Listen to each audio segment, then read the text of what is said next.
Hi, hello, welcome back to my channel. If you're new here, hello, hi, hello. My name's Teddy and I'm a final year medical student at the University of Nottingham, and welcome to my corner of the internet.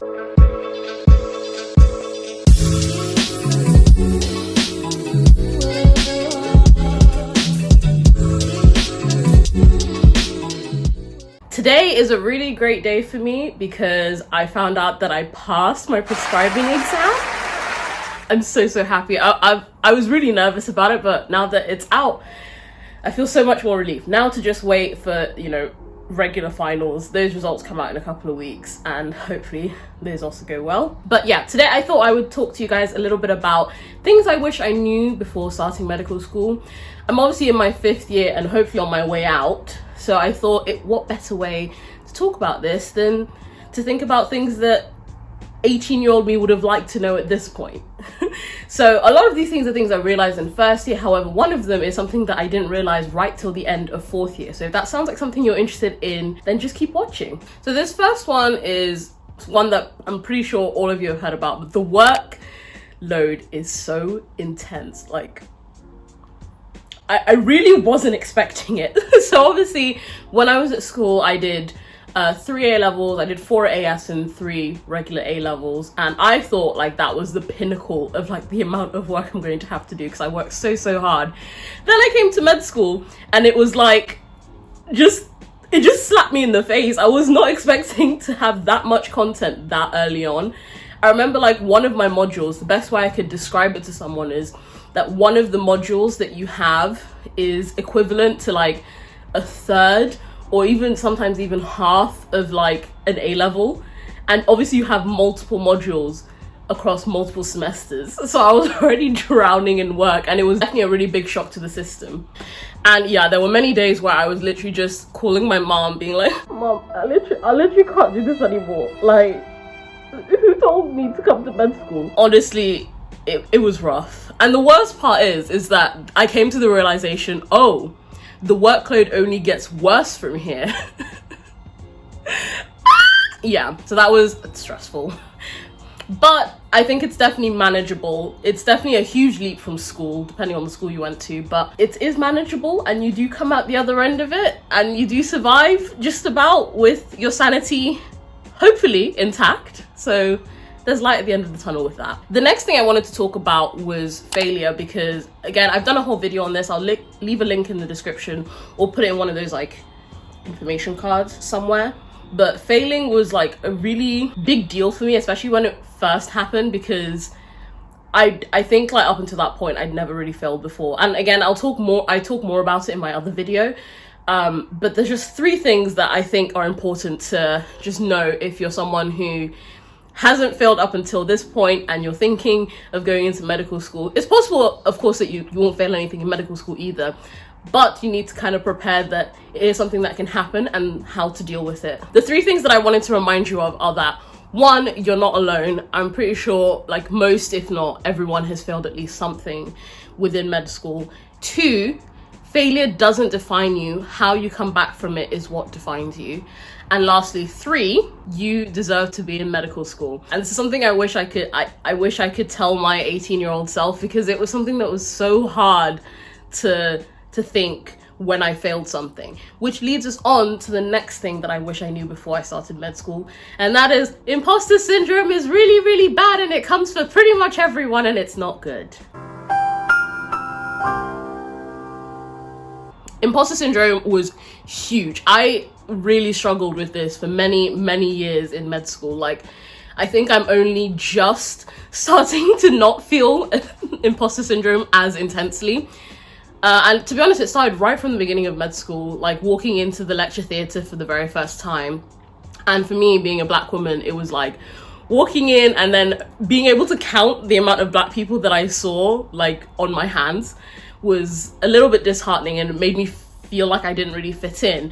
And then even going further, when I tried to make friends with people in my year, I definitely found it a little bit tricky. 1, because I was a little bit shy at first, and then secondly because I don't know, I just felt like almost inferior, because a lot of these people that I met, they're all lovely, don't get me wrong, they're absolutely lovely people, but it was hard to relate when like a lot of them came from the same kinds of schools, whether that was private schools or grammar schools, or some of them literally the same school. So they all knew each other, and that was just me and my little lonesome repping my North London mixed comprehensive school flag.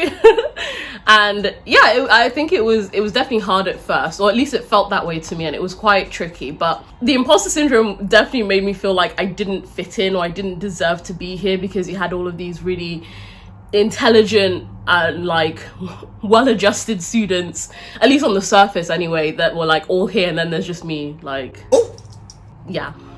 But to be honest, as years went by, especially when I started clinical years, met some of the GEM students, and also when I started my Instagram, I met so many more medics, not only similar to me, but also medics from all sorts of different backgrounds.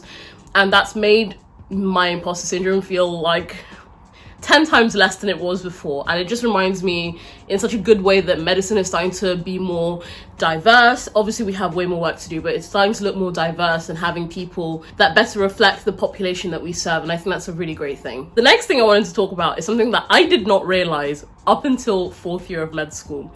So essentially it's to do with student finance.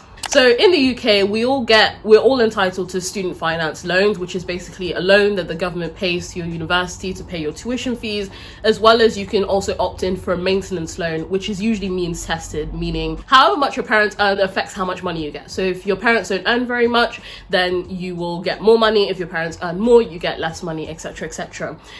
And that was all good. That was enough for me to survive like the first 4 years of med school. And then I realized towards the end that student finance only pays for 4 years. That's it. Four years of med school. And obviously I had 5, and there's obviously some people who had 6 years of med school. And I remember thinking like, so what am I gonna do? I'm in my overdraft and you're telling me I'm gonna get a lot less money. So obviously it's not that you get no money at the end of your 4 years. Basically, instead of it being Student Finance England that deals with your loans, it then moves over to the NHS. So it's actually quite nice. The NHS pays for your final year of your tuition. So that 9 grand I don't have to pay. So I only have to pay for the 4 out of 5 years I was in med school. But the other thing is that they also deal with your maintenance loan, which is a whole other kettle of fish. The application was so difficult and tricky to just get around because I hadn't done it before, but it's a whole separate application thing that you have to do, which is means tested, but the maximum amount of money you can get is still considerably lower than what I was getting for previous years. So in the end, what my means tested allowance, which would come monthly, it was basically just enough to cover my rent and my bills, and that was it. Like that was it. So that was definitely a rude wake-up call, and I would say if I could tell my younger self, or someone who's planning on going to medical school, it's just something to think about. In your final year, you're not going to be getting as much money, so either think about ways that you can save money for that time, or yeah, it's just something to consider. I can do a whole separate video about student finances in general, because it's something I'm quite passionate about. I love money literacy and stuff like that, and I can definitely do a video for you guys if you would like one. So if you do want one, just, you know, leave a like and let me know in the comments, and I'll see what I can do. And the last thing, because I like to end on a positive note, is that you can definitely abso-freaking-lutely still have fun in medical school. I'm a testament to that. I love going out. I love seeing my friends. I'm a huge extrovert and I love to do different things. So you definitely can still have a life. It's all about time management, which you have to be very, very good at. But once you got that down, you can definitely have all the fun that you want at medical school. Maybe not all that you want, but you can definitely have a life outside of medical school. And I would personally say it's actually imperative that you have a life outside of medical school, or medicine in general, because you will go insane. If your entire life is wake up, medicine, go to bed, you're gonna go insane. Like, have some hobbies. Please have some hobbies, and you will keep your sanity for a lot longer, especially in such a stressful career. Stop it. Get some help. So I think that's everything that I wanted to say. Is there anyone out there who's in medical school currently or has been in medical school who has any extra tips for people who might be going into medical school, please leave a comment down below. Please like and subscribe if you enjoyed this video, and I will obviously see you guys in the next one. Bye.